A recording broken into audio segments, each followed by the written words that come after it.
This is the IIAA eligibility information form. This is a couple pages long, so you'll need to read through that. These are all rules set forth by the IIAA in regards to age limits and so forth. So you can read through that one.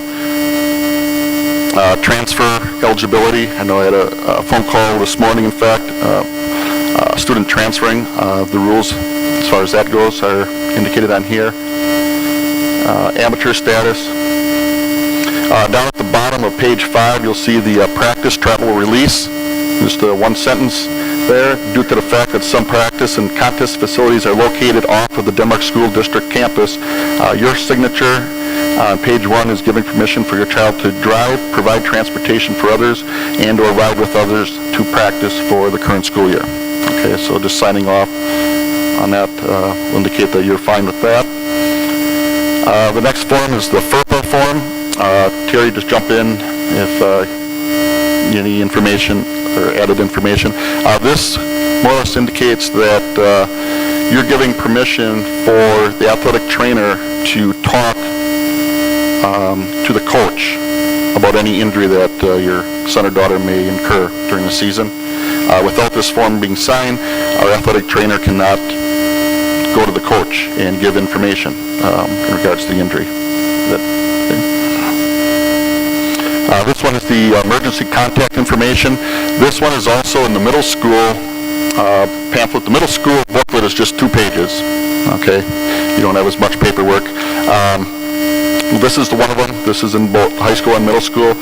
Emergency contact information. Permission to treat is down at the bottom. By signing this, you're giving our coaches information. When they go on the road to any away event, they'll have a copy of this form with them. So if something would happen at a game, they know who to contact immediately. Our trainer, he also have a copy. So when a student comes into the training room, he's got the information that he needs.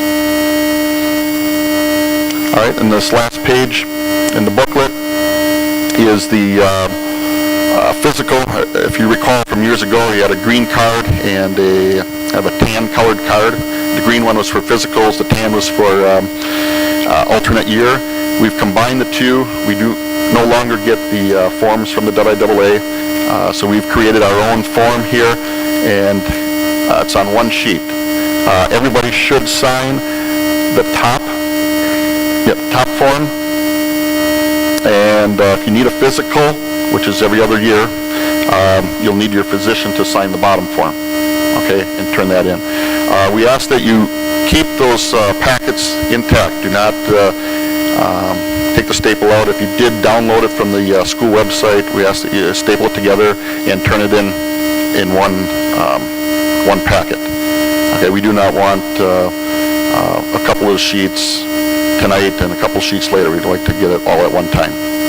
All right, if something is missing out of the packet, your son or daughter will not be allowed to practice that first day, okay, which begins next Monday. All right, middle school athletes, you have this is your second sheet. Okay, you have the emergency sheet and this sheet. Those are the 2 that need to be turned in at the same time. Okay, again, same thing for middle school. If either one of those 2 sheets is missing, they will not be allowed to practice, to begin practice.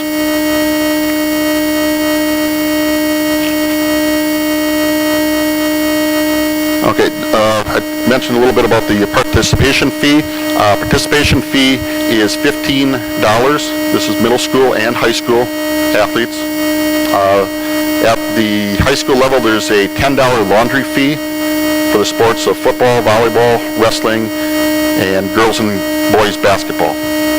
Okay, so if you're football or volleyball, you want to turn in your fee tonight, you can write out a check for $25 and attach it with the packet. Okay.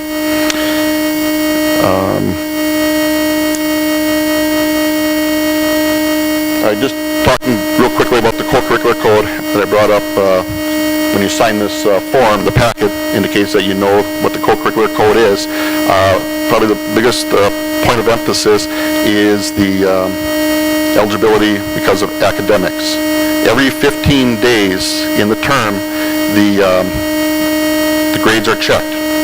Okay, and if you're ineligible at that period, after 15 days, you are then ineligible until the next checkoff date, or the next time they're checked, which will be 15 school days from that time. And then the third time is at the end of the term, when the report cards come out.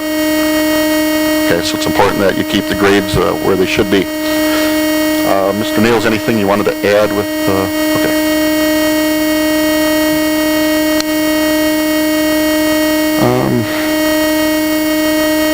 All right, before I get into the athletic passes, if you noticed out on the table, there was a sheet that had the startup dates for all of middle school and high school fall sports. All right, if you're not sure when those begin, pick up a sheet that's out on the table, either this first door or second door. It has all the reporting dates. If any of those things that I mentioned before, participation fee, the packet, concussion testing, high school athletes, or the sheet that you picked up today, I think it was the last sheet on the table, the acknowledgement that you were here tonight form, just need to exit off, sign it by the athlete, parent. That can be turned in the middle school or high school box as well. If a parent is here without their son or daughter, bring it home, and the athlete can bring it to the first day of practice, okay, to become eligible. If any of those things are missing, they cannot practice, okay? Besides the IIAA guidelines, we've added 2 of our own, participation fee and the concussion test. If they do not have that, we're going to send them home, okay, to take care of whatever they're missing. They will not be allowed to stay at practice and watch. Okay, they're going to be sent home or sent to the office to take care of what they're missing. Okay. All right. Last thing here, athletic passes. It was on the agenda sheet, so I don't want to spend a lot of time. It just gives you the prices for athletic passes if anybody's interested in purchasing those. Okay. Right here. This is the link to our school website.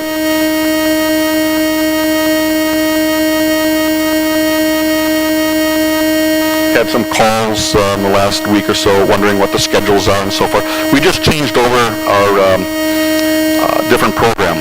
If you recall from the last couple of years, we had what was called Schedule Star. We are now going to our school. So if you're high school, you can click on high school. Go down to athletics on the left-hand side, and right there, before you click that, Mr. Niels, you'll notice below our school you got athletic forms packet, which this will always be up there, and so in the future you can download the packet that you picked up tonight by going to athletic forms packet. Below that is the directions to the Bay Conference schools, so you can check out any of the other 8 Bay Conference schools to see where their events are. It'll tell you if the cross-country event is at a golf course in Seymour, whatever it is. If it's at Crystal Springs, it'll give you the directions to that. The next one was directions to non-conference schools, and we got a couple other in the Shota Park and track and field page. Okay, now going to our school, this is where the schedules are. Over on the right-hand side, you can access any of the 9 Bay Conference schools. If you go to Denmark, and down at the bottom right, and it says View Schedules. Mr. Niels, I think it's going to go to the varsity football one. Right there. Click there, and press View. And then this is the this year's varsity football schedule. Got the dates, bus departures. If you were to click on, say, Kewanee High School, you'd get their webpage and find out directions to their football field. So if you want to do that. All right. Just one word on those schedules. If you went back to the view schedules on the right-hand side, the last few days I've been entering all of our schedules. So if you don't see something up there yet, don't worry. I'm still working on it. I know some of the winter sports and spring sports are not complete. Okay, I think even the JV football has just the non-conference game on it, so I got to add the conference games. So hopefully in the next day or two we'll have it all completed. If you see something that really looks odd, don't be afraid to call. This is new for me with a different program, and hopefully we'll get all the kinks worked out. All right, at this time, any questions?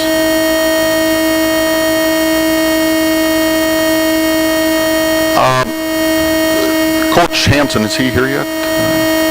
Okay. Question was, do we have a laundry fee for middle school football? 7th grade, yeah, they have a purple pants, and Coach feels better off that they take care of that, washing their game pants, so they charge a $10 fee. 8th graders haven't been. They got a black pants, and it seems to be working out. I guess a lot of the parents I've talked to are happy just to get rid of them and let the school take care of it. Anybody else?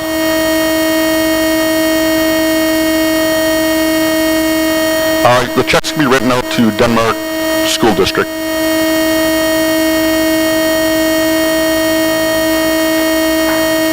Okay, thank you for coming tonight. Oh yeah, one last word. Coach Denny wanted to meet with any football parents. Let's have you guys meet down in this corner. And cross country with Coach Johnson up there in the corner by the soda machines.